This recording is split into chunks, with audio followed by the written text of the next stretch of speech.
this is Dr. Jessica Han. In this section, we're going to talk about virus. Viruses are acellular. They are not cell, and they are not considered alive. Viruses do not have plasma membrane, internal organelles, or metabolomic processes. They do not divide. Instead, they infect a host cell and use the host replication mechanisms to produce new virus particles. Viruses infect all forms of organisms, including bacteria, archaea, and eukarya. They vary in their structure, their replication methods, and in their target hosts or even host cells. The size of the virus particles is about 200 to 250 nanometers. The graph above shows you the relatively comparison between the size of the virus and other organelles. As you can see, the flu virus is about 100 nanometer. It's even smaller than bacteria, mitochondria, red blood cell, animal cells, plant cells, etc. In general, we cannot see viruses with a light microscope.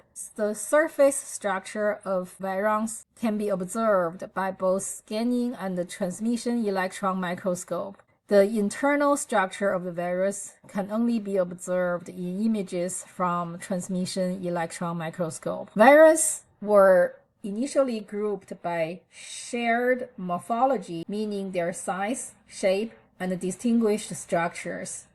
Later, groups of viruses were classified by the type of nucleic acid they contain. The viruses contain either DNA or RNA. More recently, molecular analysis of viral replication cycle has further refined their classification. The structure of virus consists of a nucleic acid core surrounded by a protein capsid. This protein capsid has either with or without an outer lead envelope. For example, picture here shows the HIV virus.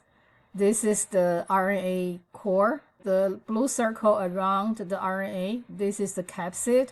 Then outside, the gray circle is the viral envelope. Then they have the glycoproteins on the surface. Virus will use that to attach to the host cell. Viral replication within a living cell always produces changes in the cell known as cytopathic effects. Most productive viral infections follow similar steps in the virus replication cycle. First, attachment. Second, penetration into the host cell. Third, uncoating. Then replication using the host replication mechanisms.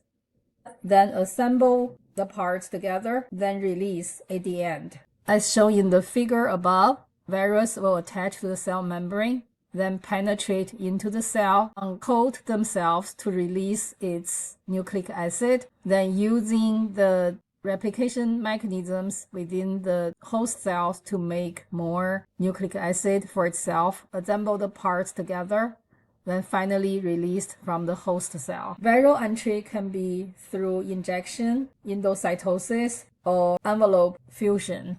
Protein capsid in the virus can be degraded. Therefore, the DNA and RNA will be released. The replication mechanisms depends on the viral genome. Release can be through lysis or budding. Viruses cause a variety of diseases in animals, including humans, ranging from the common cold to potentially fatal illness like meningitis. These diseases can be treated by antiviral drugs or by vaccines. The primary method of controlling viral disease is by vaccination. A vaccine may be prepared using weakened live viruses, killed viruses, or molecular subunit of the virus. The danger of using live vaccines is the low but significant risk that these viruses will revert back to their disease-causing form. Due to high mutation rates, certain vaccines are in consistent development. This will summarize the section of virus.